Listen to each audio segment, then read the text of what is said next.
So is everyone conferenced out yet, or we're still present? Just one. Good. Good. So my name is Jill Richmond. I'm the founder of a company called Moonshots Media. I basically run a media and marketing consulting practice where I'm working with a number of ICOs right now, so I come in pre-ICO and kind of stay along through the entire life cycle of the project, and then in many cases stay on to sort of help build out the rest of the company. A lot of the companies that I'm working with are very small and nascent and are really starting to build some interesting protocol. And so let me go ahead and say a few things. I think everyone that's here certainly knows that when we talk about things like blockchain technology, or we talk about sort of the internet today, we're talking about the internet of information. And what we're broadly speaking about, very, very broad terms, is sort of the migration of moving into a new framework, which is ushering sort of the internet of value. And so I wanted to get an opportunity for the entire panel to introduce themselves, their projects. They're doing some really interesting things, and then we can take a deep dive around what I think is an interesting conversation around consumer adoption. Hello, all right, I guess I'll start.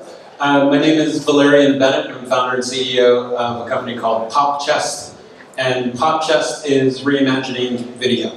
So the idea is to have online video with no ads and no subscriptions. The way that we're doing that is with direct micropayments. So you as a viewer can directly support content creators. The idea is that when you support them directly, they have an opportunity to make more money, which they in turn use to make better stuff for you.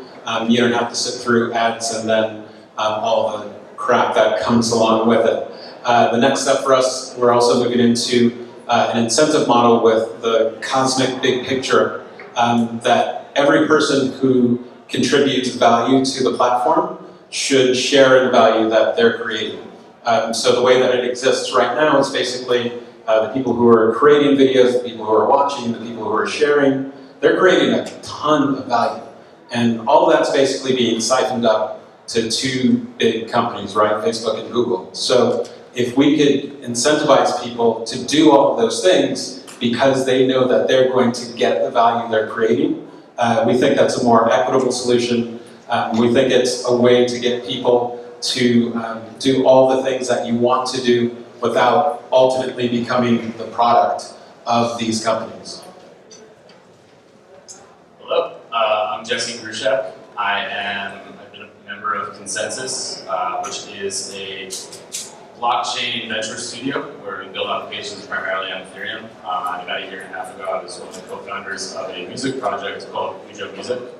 Ujo, we aim to do kind of similar to what Valerian was talking about. It's really returning the value back to the content creators at the end of the day. The internet right now is these giant, vast ecosystems filled with content where the person that benefits the most is these companies rather than the individual creators themselves. So at Ujo, we're kind of trying to give the power back to the creators themselves. Right now we're working on a creators portal, which is going to allow musicians to basically upload their content, attach licensing and royalty information to that content, and then that content can be used around the web. So, we are looking at potentially starting to build out a larger ecosystem of music apps, of places where you don't have to go to Sony, you don't have to go to Universal to really license music. You can go directly to the content creators themselves, because that in turn returns value back to them. So, I think this topic is really interesting because how do we really flip the internet upside down where people that create the content are the ones that benefit the most?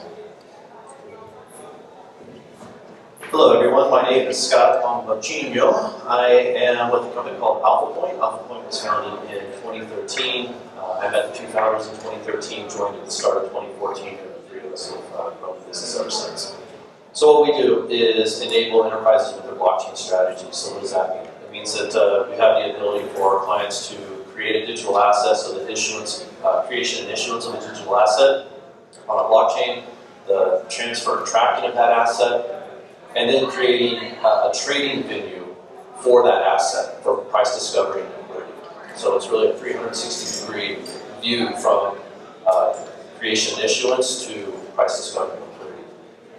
I'm here to talk about a few use cases that I'm seeing out in the marketplace. There's a couple broad things that we're seeing, some trends, and I'm looking forward to sharing those with everybody today. Hey, I'm Konstantin Richter. I'm CEO and founder of Blockdaemon. We're a third layer in the stack, nodes as a service business, industry agnostic, blockchain agnostic.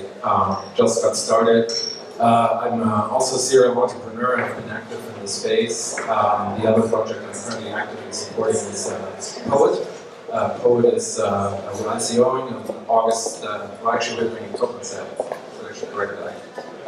We're doing a token sale August 8th. Poet is an extension of the proof of existence protocol that was the first non-financial Bitcoin solution out there. Very focused on actually hashing metadata, creating unique edit metadata for creative content across all verticals and hashing onto the Bitcoin chain, ultimately with the goal to build a global licensing market and app store. And we have a sort of central source of ownership. And so, So a lot of you are creating essentially these broad content marketplaces. What are some of the biggest obstacles that you see sort of in terms of real politic around both adoption, right, so in terms of music and consumers that are sort of interested in going to another place to view content? What does that mean for you? You know, obviously, what does it mean for you, Jesse, and I think the entire panel, including Poet?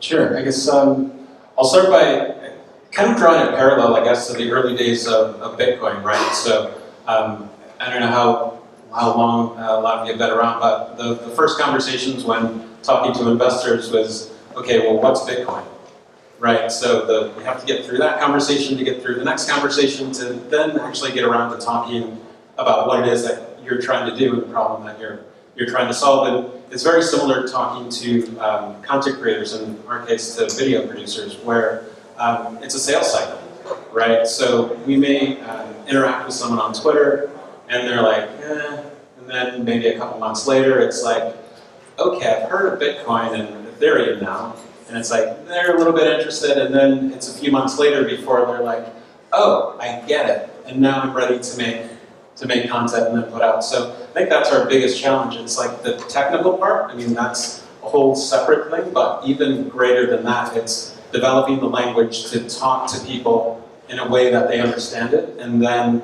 they can see what the potential impact is, so they're ready to take the next step to actually start creating content that then goes onto our platform.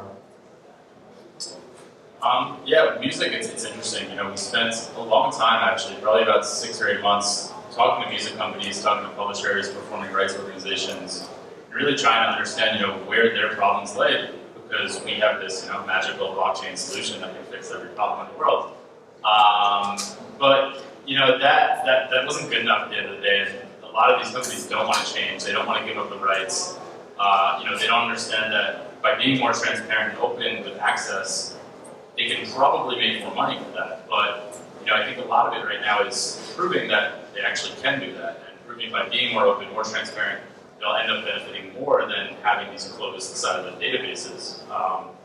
But you know, so we kind of, from a product standpoint, kind of drew a line in the sand and said, you know, all the old music will still matter in the future, but there's so much new music, so much new content, so much like new things going on really in the industry that if we try to build a better system for the future and then, you know, allow adoption to happen organically for the older companies and really kind of, you know, help them when they're ready rather than fight them in the beginning, you know, I think we'll be in a lot better place. So that's kind of how we approach the challenges of the existing industries, really. yeah, for Poet, the way we think about it is we really want to create a foundation that has engineers and technologists to represent the creative asset owners. Really to ensure that metadata is ultimately managed and developed with their interest at heart, right? So that's the wonderful democratizing effect of blockchain, is that you can change how hard-coded data components work in individual platforms by putting something on a blockchain that ultimately down the line they can integrate into and have it as a reference point. So for us, the key component of adoption is a thriving developer ecosystem to really make sure that you have developers and engineers that are actually embracing the protocol, developing innovative solutions on top of it, to have something that's open, that sits on GitHub. So there's a network effect to be had within the engineering community, and then from Poet as a sort of, let's say, it's a foundation, but as a functioning business, it's, we want to activate one side of the marketplace and then let the other come, right? So for us, that's mainly, and that's why we're doing a token sale, is to really incentivize content owners and be rewarded with actually making the content available within the ecosystem. So what I'm seeing is, so we're a technology company. We enable our clients to create the businesses that they want to create. So we're at like the bare level. And some of the use cases that we're seeing, it's similar. I'm hearing these gentlemen speak, and from my perspective, our technology is enabling the people that are wanting to create the communities and create the assets and have the distribution of these assets and have value of these assets. So a couple of the use cases that are very prevalent right now, that we get a lot of inquiries about, is the digitization of commodities, such as gold, or other commodities. So you can create a digital representation of an asset, such as gold. A good example of this is the Royal Mint of the UK. It's probably recognize the name, but you may not know. They're literally like a 1,000-year-old institution. They've been creating currencies for governments for 1,000 years. They teamed up with Chicago Mercantile Exchange, the CME. They literally do $1 trillion in volume a year. And these two teamed up because the Royal Mint wants to digitize gold onto a blockchain. Why would they do that? Well, because now having a token on a blockchain reduces friction tremendously, and when you put that into an exchange environment, which is what we provide, you get real-time pricing, 24/7, 365, and instant liquidity. And so now you can have the value store of gold, but the ability to not only store value in gold, but then have that token used as money. So eventually, if you're a merchant, you can either accept US dollars or Bitcoin or literally gold, because the Royal Mint of UK has $1 billion of gold in their vaults. And if you get to a certain level, I think each token represents 1 gram. You get to an ounce, they'll literally deliver you physical gold. You get gold delivered to you. So this is a very interesting use case. Another interesting use case that we're seeing quite a bit is the ability to create marketplaces for illiquid assets. So there's a lot of people that have illiquid assets, such as collectible cars or art or wine. And it's difficult for them to easily leverage those assets to get liquid so that they can make other investments. And so this technology is enabling wealth managers to not only take in that collateral, digitize it, but then take that digitized asset and spread it out so that others can then make it liquid and have a fractional ownership in these assets. That applies a whole lot of other cases and use cases of how you can go from there, which I won't go down those roads, but I think you'll probably at least get your wheels turning. And so these are some of the things that we're seeing. If I could just add just one quick thing that I want to say that maybe answers your questions a little more directly is, I think what's really important is we're very early when it comes to blockchain networks and actual application, but to actually have a use case that is relevant. And very often it's a smart idea to take a really small initial segment and iterate your way up, right? So in Poet's case, for example, we focused initially on publishers, which is specifically digital publishers. We have an alpha program out where people can actually hash their metadata or publishing a URL into the Bitcoin blockchain and have a use case, you get a little badge, and they can actually do something with it today, right? So I think, and that's a model I like because it mirrors a little bit the good side of the venture capital industry where people had to iterate around an actual product roadmap that showed elements of adoption throughout its inception, right? So that's, so I like music where, it's nice to kind of have a vertical that you're actually making this real for as soon as possible. Otherwise, or you raise so much money that you never use it. So. Yeah, but I mean, to that end, so respectively, what's the value proposition to publishers? What's the value proposition to content creators, music, within the music industry, and for you, other independent content, what is that actual value proposition, right? I mean, I'm curious as it relates to publishers. I mean, yeah, I know, like, you know, for us, it's simple. Actually, we feel publishing is probably the most disrupted vertical by digital media. If you look at, like, I mean, we're kind of saying that since the Gutenberg press, you know, we're at the next level of what's actually happening to the written word. Mainly because people can write content and it's freely available. So traditional publishers and big journalistic outlets are, you know, having to compete with huge networks of freelancers who write a ton of content, who have no global way to really market themselves nor their content, right? So these things are fairly complex. So for publishers to actually timestamp an article and assign ownership and attribution of when and how it was conceived, when and by whom it was edited, in an immutable ledger is very, very valuable. So it applies to you know, so the use case that solves problems for digital publishers right now. And then down the line, ultimately, you want to build an ecosystem around it, have a marketplace, meaning that, you know, our real dream is to have a wallet for all your creative assets that's connected to a marketplace where you can sell and trade licenses for your creative content. And so ultimately, that's going to really take off intermediary within that space, you know, so you're ultimately end up with more money. But, you know, that's not going to happen next year, that's not going to happen the year after that. You know, it's out there. So how do you reverse engineer the grand vision into actually tactile steps to get there? But so you need to provide tangible benefit now, and we feel we do that for publishers. We have around 10 signed on that are actually using Poet for that purpose. Yeah, I mean, I think that's a really kind of powerful thing, right? The boiling down these grand visions, because we all probably do have grand visions sitting up here, and we can promise the world, the future, we can write a white paper, we can raise $1 million, but to actually provide value today is difficult. It's very difficult because, you know, if we lived in a Bitcoin world, using Bitcoin would be a 10x benefit, but we don't, and so Bitcoin is maybe a 1 or 2x benefit on top of cash, if that at all. Sometimes it's even a negative x benefit. So, you know, you're not going to wait 15 minutes to buy your coffee, right? You know, for music, and we're kind of doing a lot of test cases, a lot of pilots and experiments, and, you know, looking for artists that are really interested in this stuff and really interested in trying out new ways of doing things. So we had an artist, we actually last week released an album on our platform. It's an RAC album, and he was just really excited about Ethereum, and he just wanted, at the end of the day, to get more Ether because he loves the ecosystem. But, you know, he gave us basically a way for us to test out this technology, and so you were able to go on our website, buy the album with Ether, and, you know, in 10 seconds he was paid for that album. He still had a publishing deal in place, so, you know, we didn't cut out the label totally, but the money went to them, and he made about 20% more. He made almost the same amount of money in tips, and what we also did was we gave all the purchasers of this album a unique token to say that, hey, I went online and I bought the Ego album.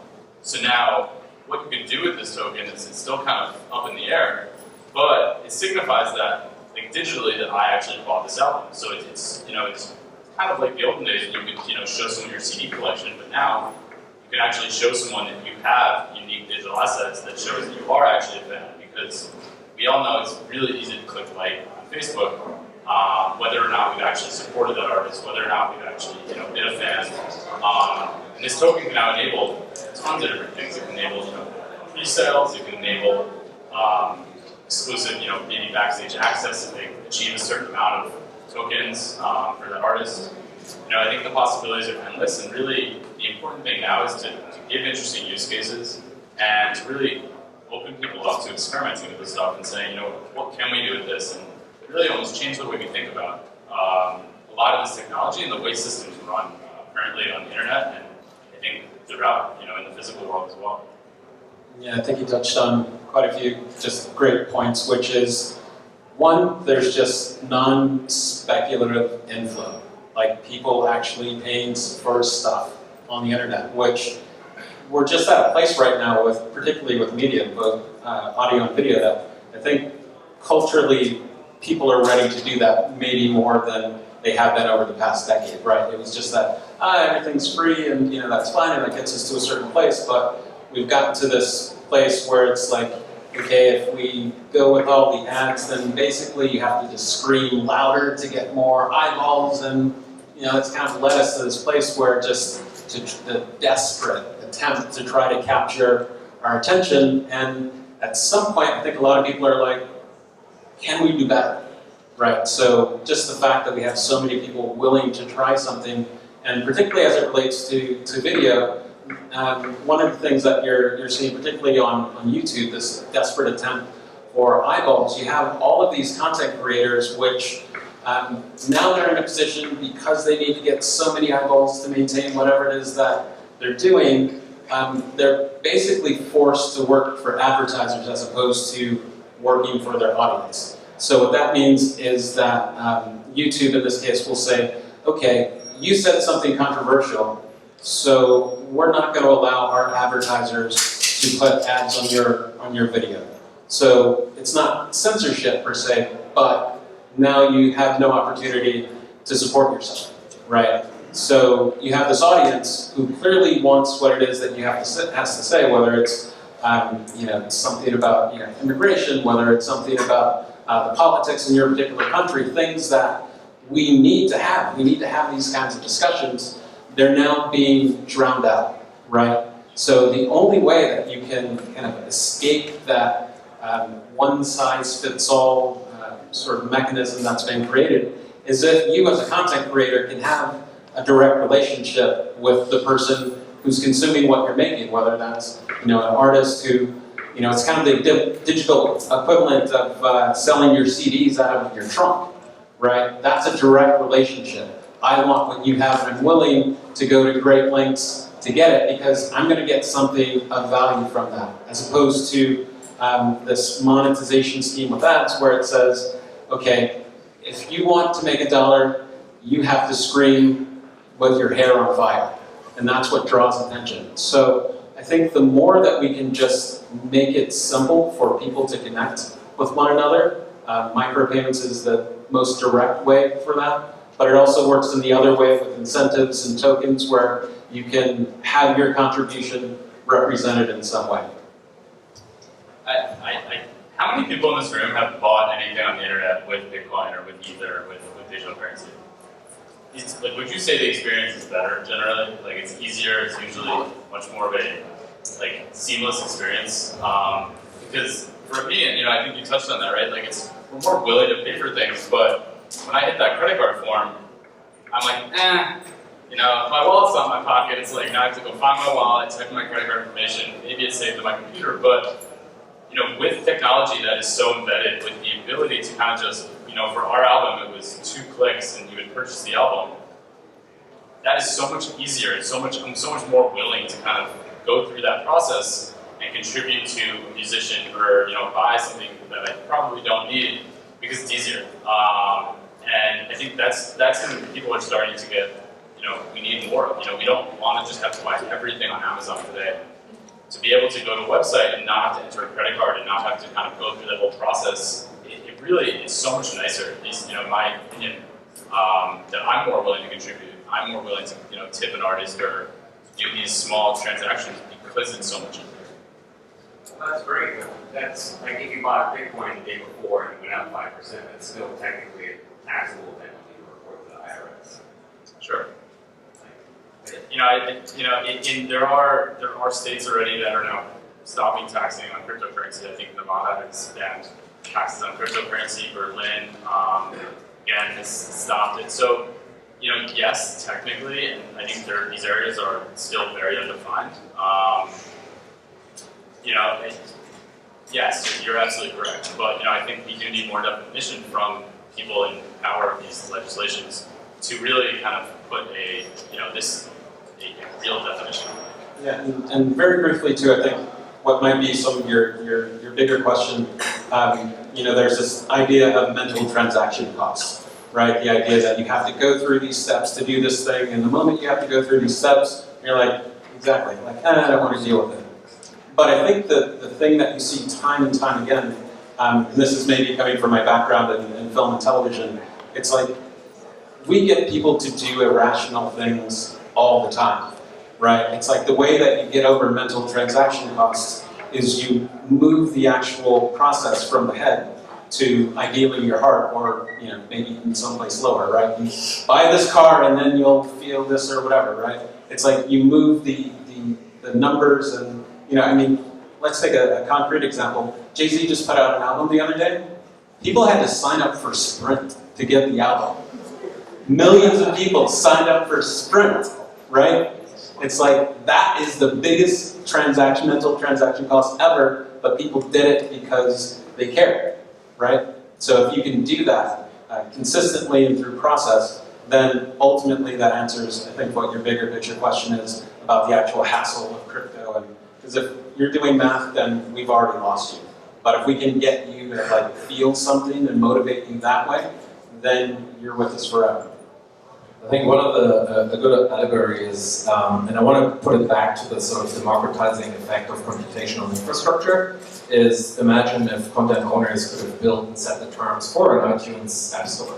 Like the people who actually create the content can define the business model and the legalities around it that actually suits them, right? And so the reason why that's a relevant example is, why couldn't TV makers or filmmakers build Netflix? Because the computational power to host and actually serve those things is enormous and it requires hundreds and hundreds of millions of dollars. And so one of the real big potentials of what blockchain offers us is it's the largest computational network in the world, right? It dips into thousands and thousands of nodes and runs on thousands and thousands of independent servers. So it gives individual creators the ability to use the computational infrastructure that no one could actually afford to use.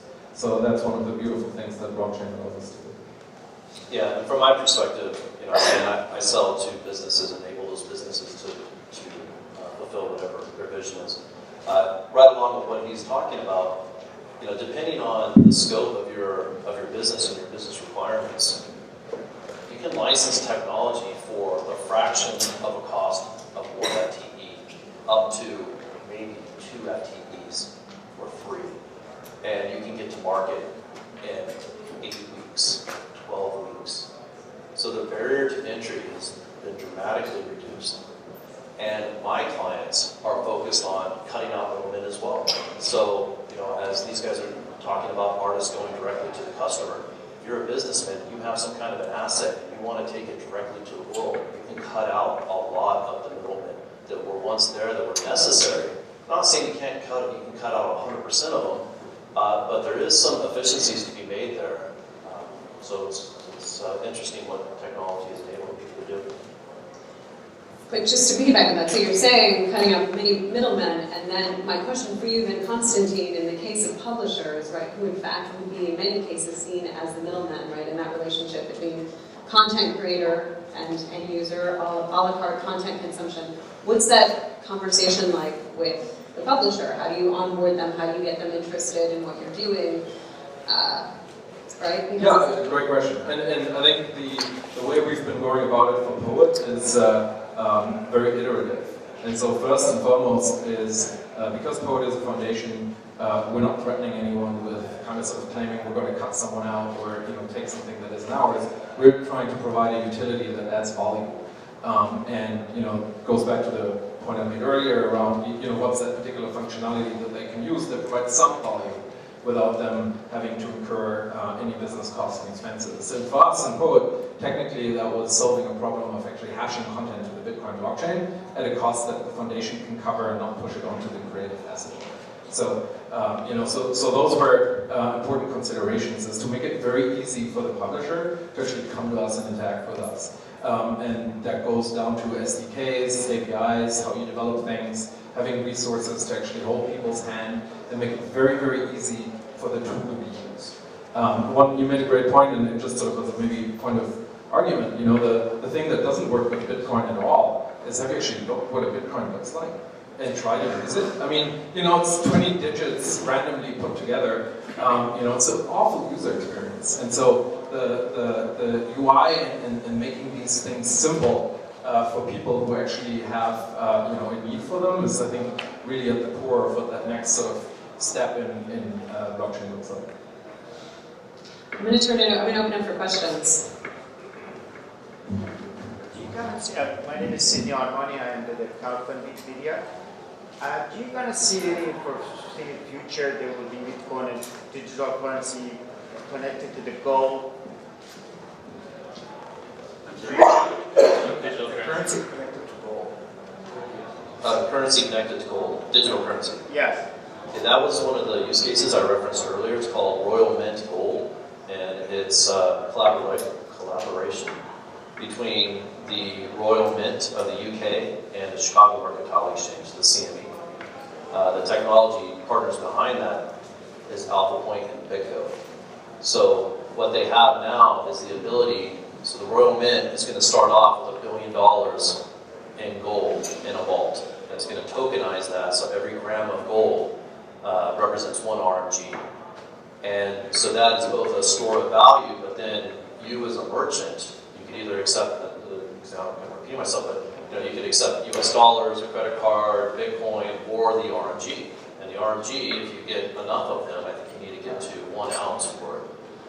You could literally trade in the RMG and get an ounce of gold delivered to you physically at your home. So yeah, I do see that. And that's just one use case. There's actually quite a few out there. There's a lot of people that sit on land and they own the mineral rights in that land. And that land's one of the world's greatest vaults. It's in the ground. So they can literally, have people come out, test the ground, give you approximation of how much mineral or asset is in the ground, and then issue a token against what's in the ground. Now, of course, it's valued less than if you actually had it out of the ground. But, there's some really interesting things happening. And so once you create that asset, that digital asset that represents that whatever's in the ground, or whatever the commodity is, then you can start to easily transact with it, transfer it, and then use it in other ways, collateral, or money, or store of value.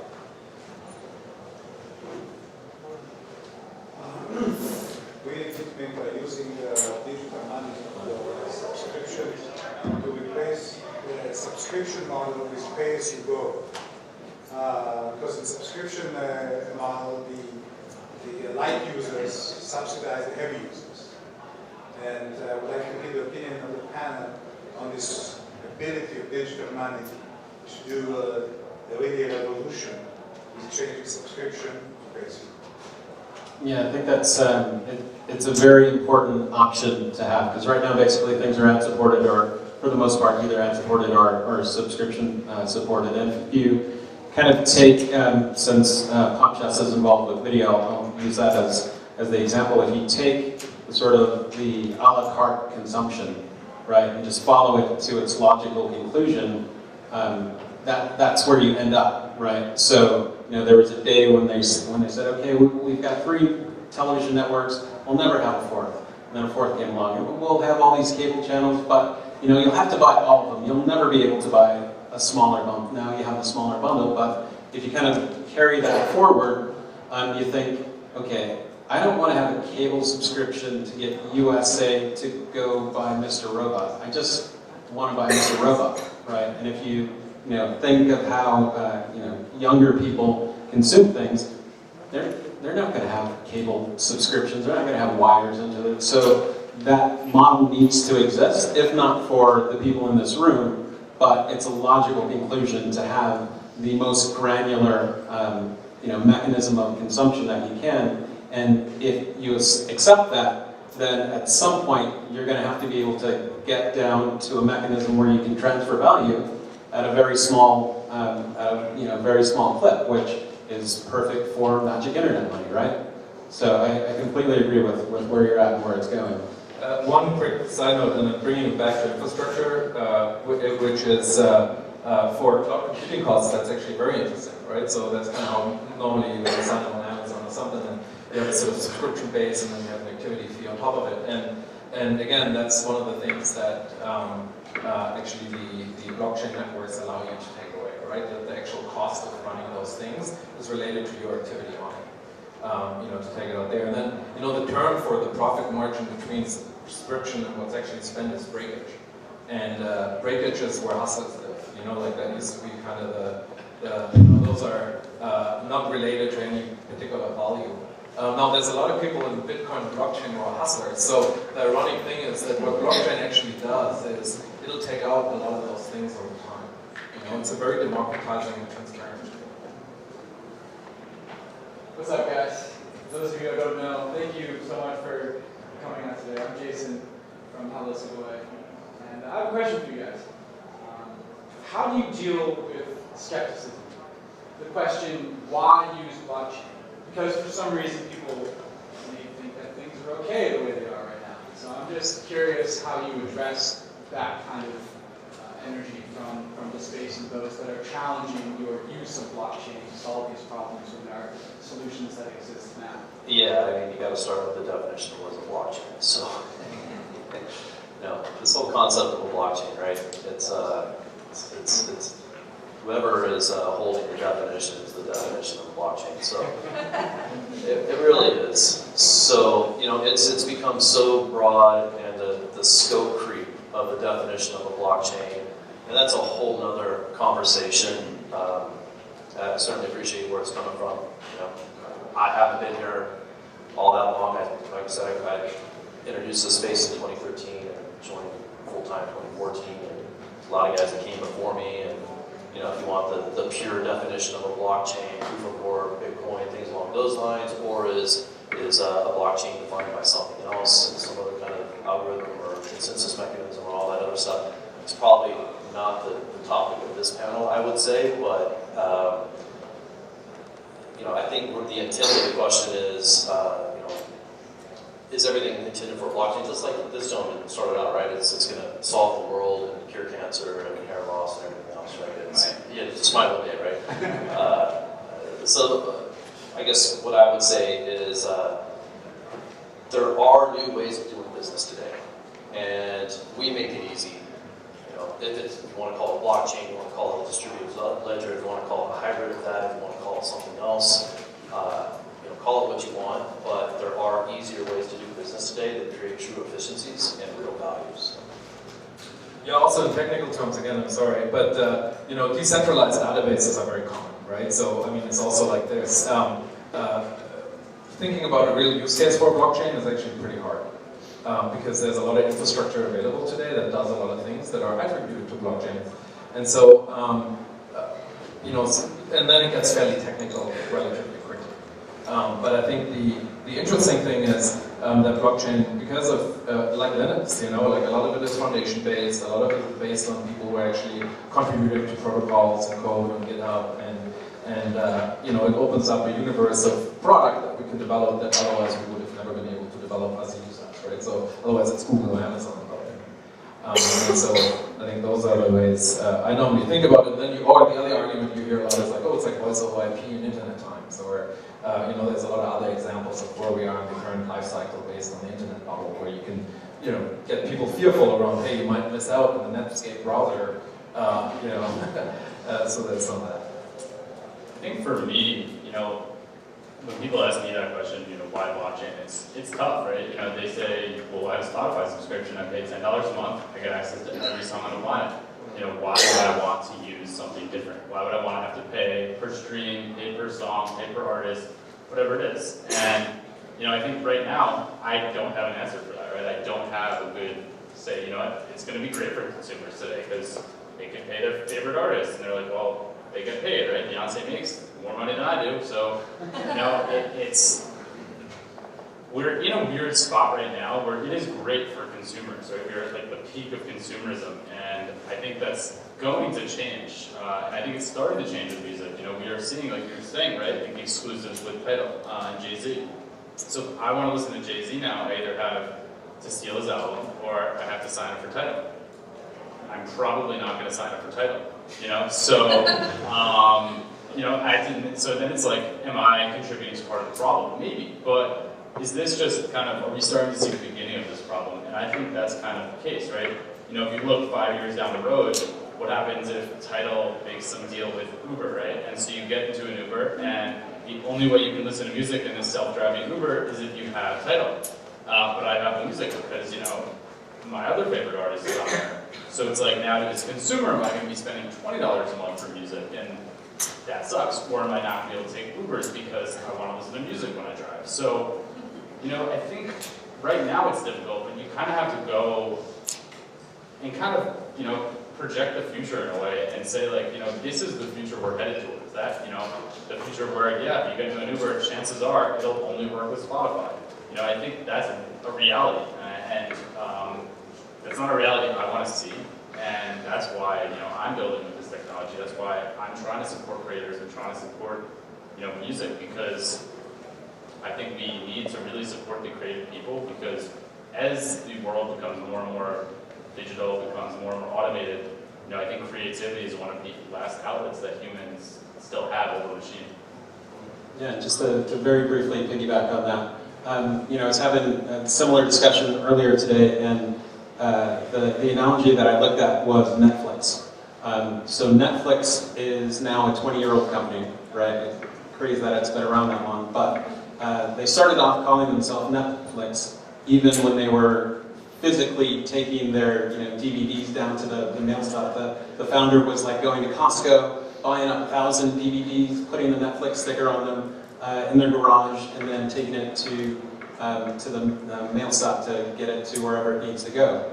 That was in 1997, yet they still called themselves Netflix because they always operated under the assumption that, okay, residential broadband will get to this inflection point at this time, and at some point, we're going to have, hopefully, enough users so when that moment comes, when the technology is perfect and in place, that we'll have such a leg up on everyone else, we're just going to be able to kill it, and it turns out they were right. Now, if they tried to build a digital video distribution service in 1997, it never would have worked, right? But they knew where the technology was going in the same way that we all are big believers, and I imagine all of you are big believers in where this is going to go. So let's start building, looking for that point, and hopefully they all intersect, and we're off to the races. Yeah, please make it work, guys. Yeah. Please Well, one quick thing that, because I'm, you know, a lot of the financial side of those transactions, and what I tell people all the time is like exactly your point, like Netflix, Amazon, even Google. You know, if we say we're at like 1997 of the internet time, you know, there's probably companies around that might be worth, you know, hundreds of billions of dollars, and that might be around, but you know, you wouldn't recognize it right now. And so, hence, you have a lot of people sort of kind of scattergunning their investment across the space. I'm new to this space, so, and I'm learning a lot today, so thank you for that. And I'm a marketer. Is it blockchain, I don't know, it's just a different kind of million, if you will? I mean, I know there's less friction, right, when you're doing transactions that way, but isn't it something else that we're going to get hooked into? I hear a lot of philosophical stuff here, and I love it, actually. I love the democratization and all that. But would you guys speak a little bit about that? Like, what do you think about that? Yeah, I mean, I definitely think it's a danger. You know, that I think as human beings, one of the things that we do is we get this shiny new thing, and then we spend all of our time and energy recreating the old thing that, you know, makes this, you're basically right back where you started from. So I definitely think that's a danger. But if I look to just the practical example of what PopChest is doing, and you know, the idea of, let's say back when I was working as a network television editor, right? My hands would touch something and it would make something. It would go through probably 8 or 9 different companies, all taking their cuts along the way before it actually got to you as a consumer, right? So at some point, people, you know, like musicians and video makers and writers are going to kind of figure out, I can actually just go to you directly. So, and maybe there's an aggregation service in there, maybe there's a curation service in there. So it's not going to be, you know, everyone being cut out completely. You know, I don't think that's going to be the case. But to take that 10 companies and make that 1 or 2, that's a big deal. As a writer, I like that. Yeah, I think that, and also, you know, how do you get your stuff to someone in Australia, right? How do you get your stuff to someone in Europe? We're working on a global system, right? These are totally, there are people that that reach out to us all the time from everywhere on the planet. You know, Consensus itself, we have like 230 employees, I think, in 19 different countries. You know, and yes, it is absolutely a middleman, but it's a middleman without, you know, any opinion. It's a middleman without any fees. It's a middleman. You know, yes, there are little fees here and there, and that, you know, that's just the cost of doing business in general. But we're reducing that cost from, you know, flying across the country to go give your story to someone in Australia to, you know, a few fractions of a penny. And I think that's kind of the power behind it. And, you know, yeah, we could totally fuck this whole thing up. It's definitely possible. But I think, you know, the people that right now, at least that I've interacted with and that I, you know, have become friends with in this space, genuinely want to see these global systems succeed. You know, and that's, I think, what makes me so excited for this ecosystem. Yeah, just to, because I represent Poet, which is for writers and publishers in this first iteration, if you go to Poet, like po.et, we actually have an alpha program, and you can actually try to hash your own content hashes into the Bitcoin, Bitcoin chain. And so I think try it out. You know, like make your own experience with it. I always tell that to people too. Like, you know, if you're interested, like just try to buy a Litecoin on some, like spend $50 and buy something on an exchange and actually experience what that's like. You know, like kind of just if you're curious. You know, like you don't have to mortgage the house. So you know, just interact with it and then see how that feels like. Thank you, guys.